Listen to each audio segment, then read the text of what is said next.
نحمده ونصلي على رسوله الكريم اما بعد فاعوذ بالله من الشيطان الرجيم بسم الله الرحمن الرحيم رب اشرح لي صدري ويسر لي امري واحلل عقدة من لساني يفقهوا قولي۔ السلام علیکم ورحمۃ اللہ وبرکاتہ۔ سب سے پہلی بات تو اس سلسلے میں یہ جاننا ضروری ہے کہ گناہ ہے کیا۔ گناہ کی تعریف ایک حدیث سے ہمیں ملتی ہے کہ گناہ وہ ہے جو دل میں کھٹکے۔ نواس بن سمان رضی اللہ عنہ سے روایت ہے کہ میں نے رسول اللہ صلی اللہ علیہ وسلم سے نیکی اور گناہ کے بارے میں سوال کیا تو آپ نے فرمایا، نیکی اچھے اخلاق کا نام ہے اور گناہ وہ ہے جو تیرے دل میں کھٹکے اور تجھے یہ ناگوار ہو کہ لوگ اس سے باخبر ہوں۔ یعنی انسان کے دل میں جس بات پر، جس کام پر چبھن محسوس ہو اور جس چیز کو انسان لوگوں سے چھپانا شروع کر دے، سمجھیے کہ پھر وہ اللہ سبحانہ وتعالیٰ کی نافرمانی کا کام ہے، کیونکہ انسان فطری طور پر اللہ کی فرما برداری کے ساتھ پیدا کیا گیا ہے۔ اس کے اندر اللہ تعالیٰ نے اپنی پہچان بھی رکھی ہے، حیا بھی رکھی ہے اور نیکی کا جذبہ بھی رکھا ہے۔ قرآن مجید میں آتا ہے فَأَلْهَمَهَا فُجُورَهَا وَتَقْوَاهَا کہ انسان کے اندر اس کا فجور اور تقوی ہم نے الہام کر دیا، ڈال دیا۔ یعنی انسان کو فطری طور پر معلوم ہے کہ اچھائی کیا ہے اور برائی کیا ہے۔ پھر شریعت اس کو بتاتی ہے کہ حلال کیا ہے، حرام کیا ہے، جائز کیا ہے، ناجائز کیا ہے۔ ان ساری معلومات کے باوجود اصل مفتی انسان کے اپنے دل کے اندر ہوتا ہے، جو اسے آگاہ کرتا رہتا ہے کہ وہ کیا ٹھیک کر رہا ہے اور کیا نہیں۔ تو گویا گناہ کا معیار دل کی حالت پر ہے، جیسا کہ ایک اور روایت سے بھی ہمیں پتہ چلتا ہے۔ خوشنی رضی اللہ عنہ کہتے ہیں کہ ایک مرتبہ میں نے پوچھا کہ یا رسول اللہ صلی اللہ علیہ وسلم، یہ بتائیے کہ کون سی چیز میرے لیے حلال اور کون سی چیزیں حرام ہیں۔ آپ صلی اللہ علیہ وسلم نے سر اٹھا کر مجھے نیچے سے اوپر تک دیکھا اور فرمایا، نیکی وہ ہوتی ہے جسے کر کے نفس کو سکون اور دل کو اطمینان نصیب ہوتا ہے، اور گناہ وہ ہوتا ہے جس میں نہ نفس کو سکون ہوتا ہے نہ دل کو اطمینان، اگرچہ مفتی فتوے دیتے رہیں، یعنی ساری دنیا میں یہ کہتی رہے کہ تم ٹھیک کر رہے ہو، لیکن اگر انسان کا ضمیر چین میں نہ ہو اور وہ اس کے خلاف جا رہا ہو تو انسان کو ساری دنیا کے باتوں کے مقابلے میں اپنے ضمیر کی آواز پر کان دھرنے چاہیے۔ پھر سوال یہ پیدا ہوتا ہے کہ گناہوں کے بارے میں جاننا کیوں ضروری ہے؟ یعنی گناہ کی تعریف تو ہو گئی، لیکن گناہوں کو جان کر ان سے بچنے کی ضرورت کیا ہے؟ حقیقت یہ ہے کہ کوئی چھوٹا گناہ ہو یا بڑا گناہ ہو، اس کے اثرات انسان کی زندگی پر مرتب ہوتے ہیں۔ اس لیے بہت ضروری ہے کہ انسان گناہوں کے نقصانات کو جانے اور گناہ سے بچنے کے فائدے جانے، تاکہ پھر وہ واقعی گناہ سے یا اللہ تعالیٰ کی نافرمانی کے کاموں سے بچ سکے اور ہمیشہ کی کامیابی حاصل کر سکے۔ گناہ کا سب سے پہلا نقصان یہ ہے کہ انسان کا دل مردہ ہو جاتا ہے۔ قرآن مجید میں آتا ہے کَلَّا بَلْ رَانَ عَلَىٰ قُلُوبِهِمْ مَا كَانُوا يَكْسِبُونَ کہ ہرگز نہیں، بلکہ ان کے دلوں کو ان کے کاموں کی وجہ سے زنگ لگ گیا ہے۔ یعنی جب انسان گناہ پر گناہ کرتا ہے تو حسن بصری کہتے ہیں کہ انسان کا دل اندھا ہو جاتا ہے، پھر اس کے اندر حق و باطل کی تمیز ختم ہو جاتی ہے۔ ایک اور روایت سے پتہ چلتا ہے کہ دل سیاہ ہو جاتا ہے۔ جب انسان ایک گناہ کرتا ہے تو ایک سیاہ دھبا لگتا ہے، اگر انسان توبہ کر لیتا ہے تو وہ دھبا مٹ جاتا ہے، لیکن اگر انسان توبہ نہیں کرتا تو پھر ایک گناہ دوسرے گناہ کو دعوت دیتا ہے اور وہ تیسرے کو دیتا ہے، اور ایک کے بعد ایک دھبا دل پر لگتا چلا جاتا ہے تاکہ پورا دل سیاہ ہو کر رہ جاتا ہے۔ اور جب ایسی کیفیت ہو جاتی ہے کہ جس کو ایک طرف زنگ کہا گیا اور دوسری طرف دلوں کی سیاہی کہا گیا، تو دل کا نور ختم ہو جاتا ہے، دل کی چمک ختم ہو جاتی ہے، جس کے نتیجے میں انسان پھر اللہ سبحانہ تعالیٰ کی معرفت سے محروم ہو جاتا ہے، اللہ کی محبت سے محروم ہو جاتا ہے۔ ایک حدیث سے بھی ہمیں پتہ چلتا ہے کہ گناہ دلوں پر غلبہ پا لیتا ہے، یعنی اسے کنٹرول کر لیتا ہے، اور پھر انسان کے دل کے اندر طرح طرح کی بیماریاں جنم لیتی ہیں۔ جس طرح انسان کے جسم کو بیماریاں لاحق ہوتی ہیں، اسی طرح انسان کے دل کو بھی بہت ساری بیماریاں لاحق ہو جاتی ہیں، جس کے نتیجے میں انسان پھر بدعمالیاں کرتا چلا جاتا ہے اور نیکیوں کا شوق اس سے ختم ہو کر رہ جاتا ہے۔ اسی طرح حدیث سے یہ بھی پتہ چلتا ہے کہ بعض جسمانی بیماریاں بھی انسان کو اس کے گناہوں کے نتیجے میں ملتی ہیں۔ رسول اللہ صلی اللہ علیہ وسلم نے فرمایا، جب کسی قوم میں بدکاری عام ہو جاتی ہے اور وہ اعلانیہ اس کا ارتکاب کرتے ہیں تو ان میں طاعون اور ایسی مختلف بیماریاں پھیل جاتی ہیں جو ان سے پہلے لوگوں میں موجود نہ تھی، یعنی ایسی نئی نئی بیماریاں جن کا کبھی نام بھی نہیں سنا گیا پہلے، ان کی سبب، ان کی وجہ کیا بتائی گئی کہ وہ گناہوں کی وجہ سے جنم لیتی ہیں۔ پھر اسی طرح حالات کی تنگی اور بے سکونی عام ہو جاتی ہے۔ اللہ تعالیٰ فرماتے ہیں، من اعرض عن ذکری فإن له معیشۃ ضنکا، اور جس نے ہماری نصیحت سے منہ موڑا ہم اس پر زندگی تنگ کر دیں گے۔ پھر اسی طرح گناہوں کی وجہ سے بہت سے مصائب اور مشکلات اترتی ہیں۔ حضرت عمر رضی اللہ تعالیٰ عنہ نے جب حضرت عباس سے بارش کے لیے دعا کرنے کو کہا تو انہوں نے کہا، اے اللہ، بے شک مصیبتیں گناہوں کی وجہ سے ہی نازل ہوتی ہیں اور انہیں صرف توبہ ہی مٹا سکتی ہے۔ رسول اللہ صلی اللہ علیہ وسلم نے فرمایا، کوئی گناہ اس لائق نہیں کہ اللہ اس کے کرنے والے کو دنیا میں جلدی سزا دے دے اور اس کے ساتھ ساتھ آخرت میں بھی اس کی سزا جمع رکھے، جیسے کہ ظلم اور زیادتی اور قطع رحمی ہے۔ یعنی یہ ایسے گناہ ہیں کہ جن کی سزا انسان کو دنیا میں بھی ملتی ہے اور آخرت میں بھی ملے گی۔ پھر اسی طرح انسان کے لیے بہت سی مشکلات پیدا ہو جاتی ہیں، اس کے کام مشکل ہو جاتے ہیں، دشواریاں اور تنگیاں پیدا ہو جاتی ہیں، کیونکہ انسان جب اللہ تعالیٰ کی نافرمانی کرتا ہے تو اللہ تعالیٰ اس بندے سے ناراض ہوتا ہے اور پھر اس کو امتحان میں ڈالتا ہے تاکہ بندہ دنیا میں ہی توبہ کر کے آخرت کے عذاب سے، سزا سے بچ جائے۔ پھر اسی طرح بعض دنیاوی آفات بھی گناہوں کی وجہ سے اترتی ہیں، جیسے سورۃ الروم میں فرمایا کہ خشکی اور سمندر میں فساد ظاہر ہو گیا اس وجہ سے جو لوگوں کے ہاتھوں کی کمائی تھی، یعنی ان کے اپنے ہی گناہوں کی وجہ سے۔ پھر گناہوں کی وجہ سے انسانی زندگی سے، انسان کے کاموں میں، انسان کے مال میں برکت ختم ہو جاتی ہے۔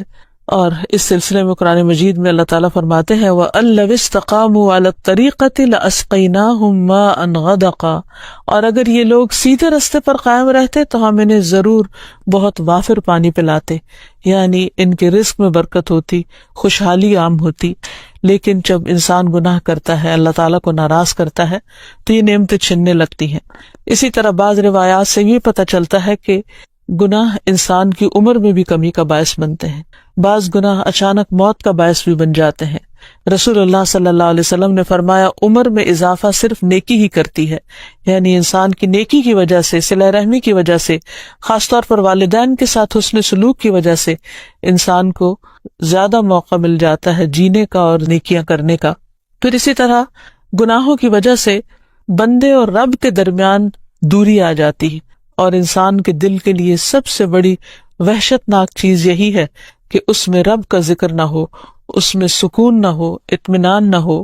پھر اسی طرح یہ ہے کہ انسانوں کے درمیان بھی دوریاں پیدا ہو جاتی ہیں، آپس کی محبتیں ختم ہو جاتی ہیں، گھروں کے اندر بے سکونی پیدا ہو جاتی ہے، اور قوموں کے اندر، قوم کے افراد کے درمیان باہم ایک دوسرے کے ساتھ ناچاکی اور لڑائی جھگڑے پیدا ہو جاتے ہیں۔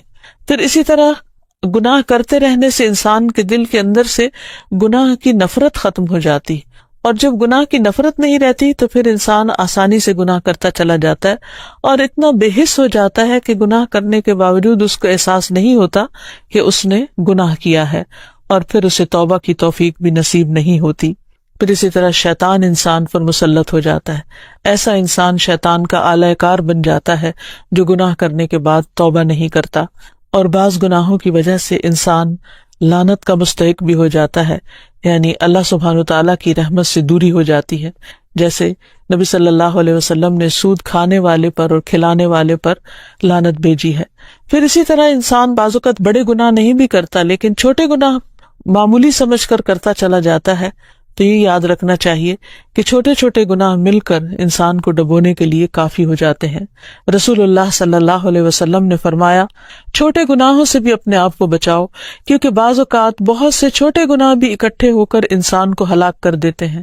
پھر رسول اللہ صلی اللہ علیہ وسلم نے اس کی مثال اس قوم سے دی جنہوں نے کسی جنگل میں پڑاؤ ڈالا، کھانے کا وقت آیا تو ایک آدمی جا کر ایک لکڑی لے آیا، دوسرا جا کر دوسری لکڑی لے آیا، یہاں تک کہ بہت سی لکڑیاں جمع ہو گئیں اور انہوں نے آگ جلا کر جو اس میں ڈالا پکا لیا، یعنی ایک ایک تنکا مل کر اتنی آگ بن گئی کہ پورا کھانا تیار ہو گیا۔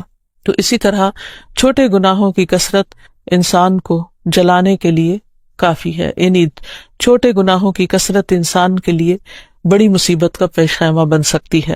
پھر اسی طرح قرآن مجید سے یہ بات بھی پتہ چلتی ہے کہ جب مختلف اقوام کلم کلا گناہ کرنے لگتی ہیں تو عمومی طور پر ان پر عذاب آ جاتا ہے.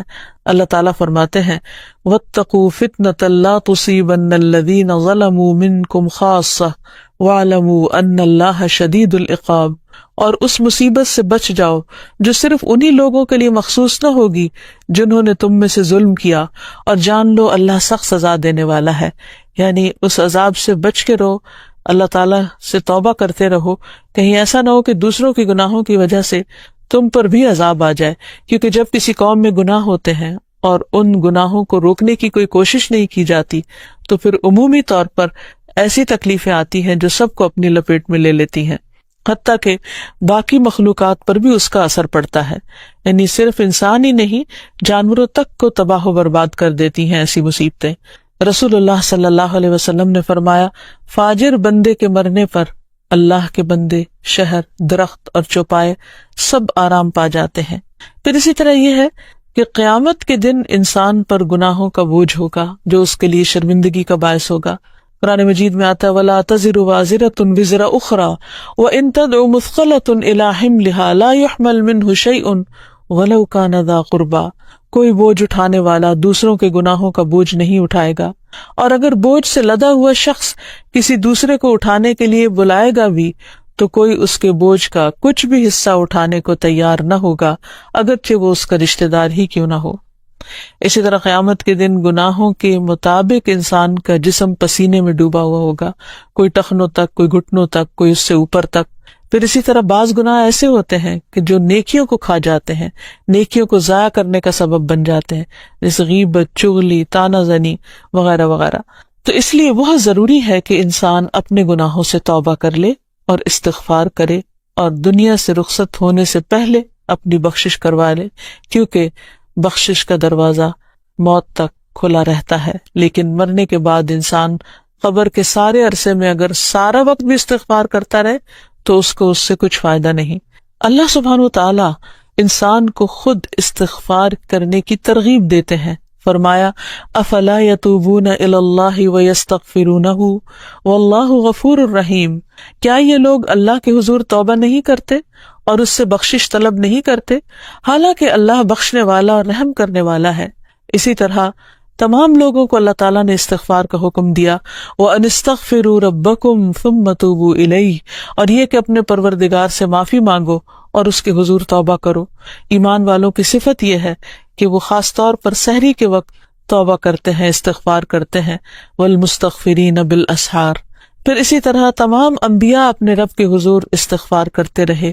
ابراہیم علیہ السلام کہتے ہیں وَالَّذِي أَطْمَعُ أَن يَغْفِرَ لِي خَطِيئَتِي يَوْمَ الدِّينِ، اور میرا رب وہ ہے جس سے میں توقع رکھتا ہوں کہ قیامت کے دن میری خطائیں معاف فرما دے گا.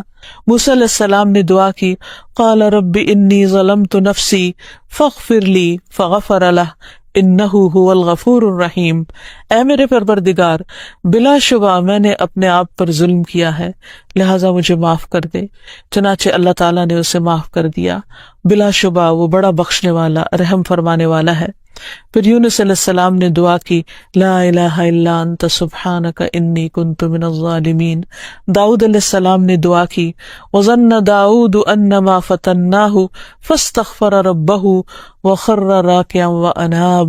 اب داؤد کو خیال آیا کہ دراصل ہم نے اس کی آزمائش کی ہے، چنانچہ انہوں نے اپنے پروردگار سے معافی مانگی اور رکوع میں گر گئے اور اس کی طرف رجوع کر لیا. تو اس سے پتہ چلتا ہے کہ اتنے بڑے بڑے پیغمبر جو اللہ کے محبوب بندے تھے، کس طرح اللہ تعالیٰ کے سامنے عاجزی کرتے ہیں اور اپنے گناہوں کی معافی مانگتے ہیں.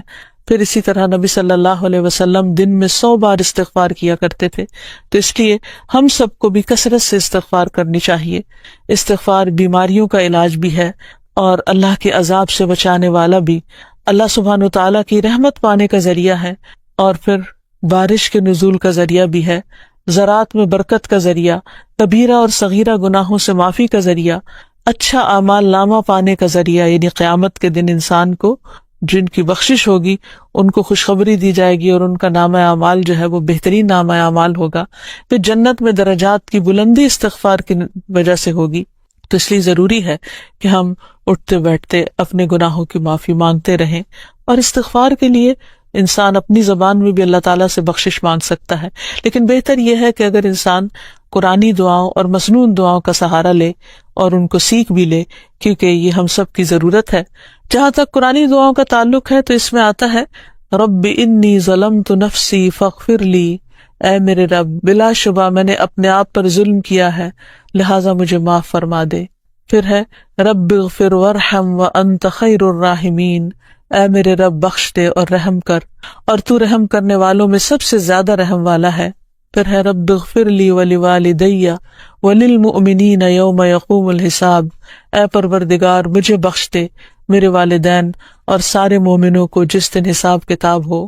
پھر ایک اور دعا ہے ربنا اتمم لنا نورنا واغفر لنا انک علی کل شیء قدیر، اے ہمارے رب ہمارے لیے ہمارا نور پورا کر دے اور ہمیں بخش دے، یقیناً تو ہر چیز پر خوب قادر ہے. پھر ہے ربنا اغفر لنا ذنوبنا واسرافنا فی امرنا وثبت اقدامنا وانصرنا علی القوم الکافرین، اے ہمارے رب ہمارے گناہ بھی معاف فرما دے اور ہمارے کام میں اگر زیادتی ہو گئی ہو تو اسے بھی معاف فرما دے اور ہمیں ثابت قدم رکھ اور کافروں کے مقابلے میں ہماری مدد فرما. پھر اسی طرح نبی صلی اللہ علیہ وسلم نے جو استغفارات سکھائے ہیں ان میں آتا ہے استغفر اللہ واتوب الیہ رب اغفر لی، پھر رب اغفر لی ما اسررت وما اعلنت، پھر ہے اللہم اغفر لی ذنبی وخطئی وعمدی، پھر ہے سبحان اللہ وبحمدہ استغفر اللہ واتوب الیہ، پھر اسی طرح استغفر اللہ الذی لا الہ الا هو الحی القیوم واتوب الیہ، پھر ہے اللہم اغفر لی ذنبی کلہ دقہ وجلہ اولہ وآخرہ وعلانیتہ وسرہ، اے اللہ میرے تمام گناہ معاف کر دے، چھوٹے بڑے، اول آخر، ظاہری اور پوشیدہ.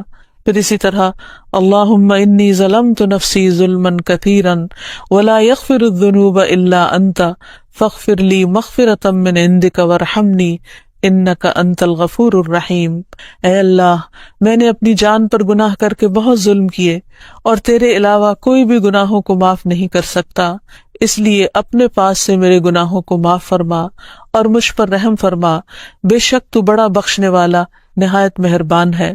پھر اسی طرح سید الاستغفار ہے اللہم انت ربی لا الہ الا انت خلقتنی وانا عبدک وانا علی عہدک ووعدک ما استطعت اعوذ بک من شر ما صنعت ابوء لک بنعمتک علی وابوء لک بذنبی فاغفر لی فانہ لا یغفر الذنوب الا انت، اے اللہ تو ہی میرا رب ہے، تیرے سوا کوئی معبود نہیں، تو نے مجھے پیدا کیا، میں تیرا بندہ ہوں اور جہاں تک میری استطاعت ہے تیرے عہد و پیمان پر قائم ہوں. میں تجھ سے اپنے کاموں کے شر سے پناہ مانگتا ہوں اور اپنے اوپر تیرے احسانوں کا اقرار کرتا ہوں، اور میں تیرے لیے اپنے گناہوں کا بھی اعتراف کرتا ہوں، بس تو مجھے بخش دے کیونکہ تیرے علاوہ کوئی گناہوں کو بخشنے والا نہیں. پھر فرمایا کہ جو کوئی صبح ان کلمات پر یقین رکھتے ہوئے ان کو کہے گا تو اگر اسی دن شام سے پہلے اسے موت آ جائے تو وہ جنت والوں میں سے ہوگا، اور جو ان کو رات کو کہے گا اور وہ ان پر یقین رکھتا ہوگا تو اگر وہ صبح سے پہلے فوت ہو گیا تو وہ اہل جنت میں سے ہوگا. تو اللہ سبحانہ وتعالیٰ سے دعا ہے کہ وہ ہم سب کے گناہوں کو معاف کر دے کیونکہ وہ ارحم الراحمین ہے. ہم اس سے اچھی امید رکھتے ہیں کہ اللہ تعالیٰ ہمیں دنیا اور آخرت دونوں کی بھلائیاں نصیب فرمائے. وآخر دعوانا ان الحمد للہ رب العالمین.